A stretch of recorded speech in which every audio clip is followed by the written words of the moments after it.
British rule over India had been established for a long time by the early 20th century.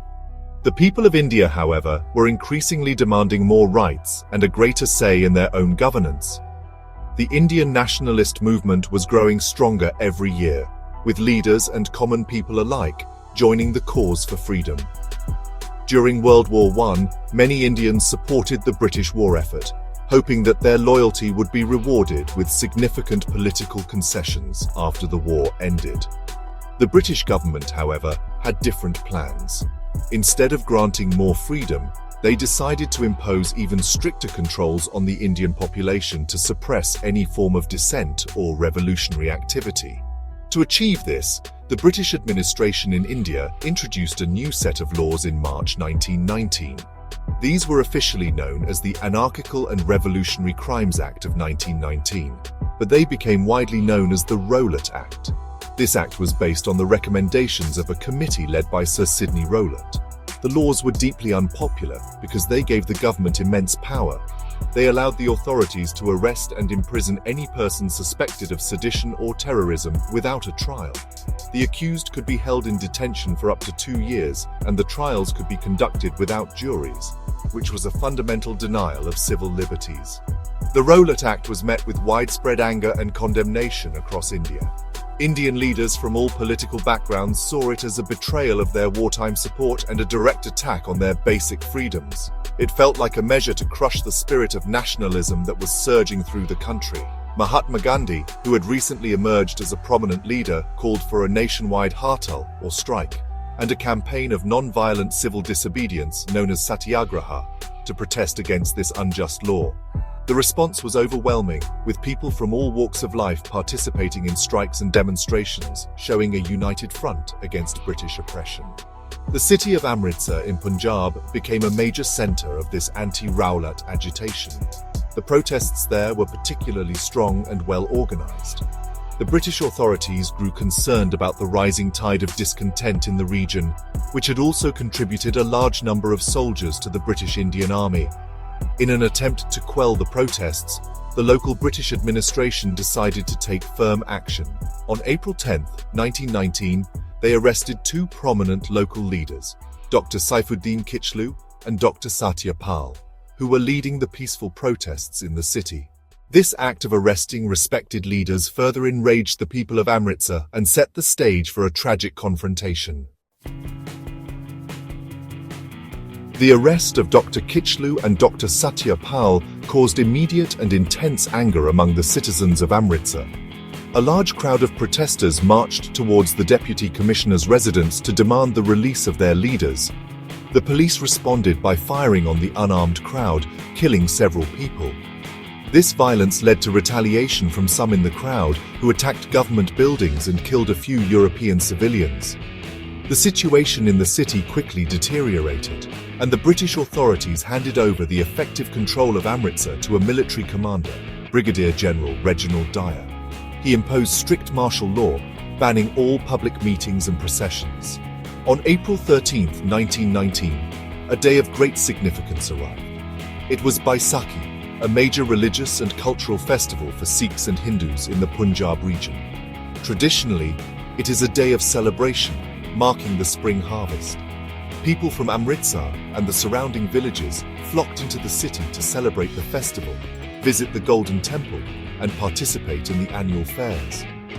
Many of these visitors were unaware of the new martial law prohibitions that had been put in place by General Dyer only a day before. The declaration banning public gatherings had not been properly communicated to the wider population, especially to those coming from outside the city for the festival. That afternoon, a large crowd of thousands of men, women and children gathered in Jallianwala Bagh. This was a public garden, enclosed on all sides by high brick walls of surrounding houses. It had very few narrow entrances, with the main one being too small for an armoured car to pass through. The gathering was for 2 main reasons. Some people were there to peacefully protest the Rowlatt Act and the recent arrests of their leaders. They planned to listen to speeches and pass resolutions. A significant number of others, however, were simply pilgrims and villagers who had come to the city for the Baisakhi fair and had entered the garden to rest and escape the afternoon heat. The crowd was peaceful and included many families with young children. They were listening to speakers talk about the political situation and the need for unity against the oppressive British laws. The atmosphere was that of a public meeting, not a riot or a rebellion. The people gathered there were largely unarmed and had no violent intentions. They felt secure within the enclosed space, believing they were exercising their right to assemble peacefully. They had no idea that General Dyer had received news of this gathering and was already mobilizing his troops to march towards the garden with a sinister and deadly purpose in his mind. Brigadier General Reginald Dyer, upon learning about the gathering at Jallianwala Bagh, decided to make an example of the crowd. He believed that a forceful and brutal response was necessary to teach the Indian population a moral lesson and crush the spirit of rebellion he perceived. He marched to the garden with a contingent of 50 riflemen, composed of Gurkha and Baluchi soldiers, along with 2 armored cars equipped with machine guns. Upon arriving, he found the main entrance to the Bagh was too narrow for the armored cars to enter, so he left them outside.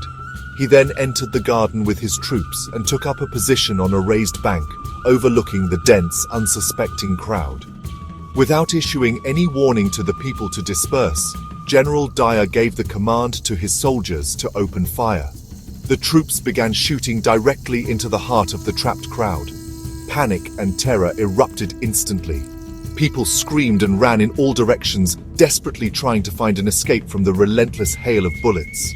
The high walls surrounding the garden made escape nearly impossible. The few narrow exits that existed became clogged with people stampeding in a frantic attempt to get out, and many were trampled to death. The soldiers, following Dyer's orders, aimed their fire towards the most crowded areas to inflict the maximum number of casualties. The firing continued for approximately 10 to 15 minutes, a period of unrelenting horror. The soldiers only stopped when they had nearly exhausted their ammunition, having fired around 1,650 rounds. The scene inside Jallianwala Bagh was one of unimaginable carnage. The ground was covered with the bodies of the dead and the wounded. Many people jumped into a large well located within the garden to escape the bullets, only to drown or be crushed by others who fell on top of them. The air was filled with the cries of the injured and the dying. After the firing ceased, General Dyer and his troops marched away, leaving the wounded without any medical attention. The official British government report, known as the Hunter Commission, later stated that 379 people were killed and around 1,200 were wounded in the massacre. However, Indian sources, including the Indian National Congress, estimated the death toll to be much higher, likely over 1,000 people, with more than 1,500 injured. The exact number of casualties will never be known for certain. The callousness of the act was compounded by the fact that a curfew was enforced immediately after, preventing relatives and volunteers from reaching the garden to help the wounded, many of whom died from their injuries during the night. The news of the Jallianwala Bagh massacre sent shockwaves of horror, grief, and outrage across India and the world. It was a brutal act of violence against unarmed civilians that exposed the darkest side of British rule. The incident shattered any remaining faith that Indians had in the British sense of justice and fairness. The initial reports were suppressed by the government, but as the true scale of the tragedy became known, it galvanized the Indian nationalist movement like never before. The massacre became a powerful symbol of British oppression and a rallying cry for the complete independence of India. The response from Indian leaders was swift and profound. Rabindranath Tagore, the celebrated poet and Nobel laureate, renounced the knighthood that had been awarded to him by the British Crown in 1915. In his letter to the Viceroy, he wrote that the honor was a badge of shame in the context of such a horrific event.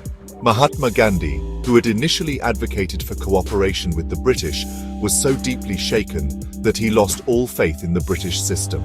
The massacre was a pivotal moment for him, leading him to launch his first large-scale non-cooperation movement in 1920, urging Indians to boycott British goods, schools, and institutions.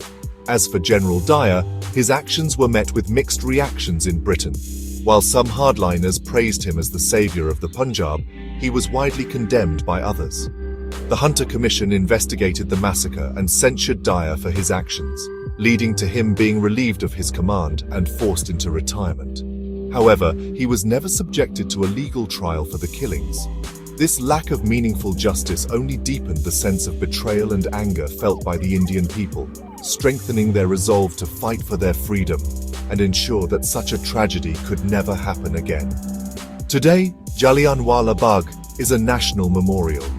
The bullet marks are still preserved on the walls, and the well into which people jumped is a somber reminder of that tragic day.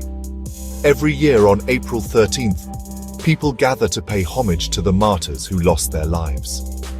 The massacre is remembered as a tragic turning point in India's struggle for independence. It transformed the nature of the nationalist movement, shifting it from a demand for self-governance within the British Empire to an unyielding fight for complete freedom. The memory of Jallianwala Bagh remains a permanent scar on the nation's conscience, a solemn testament to the price of freedom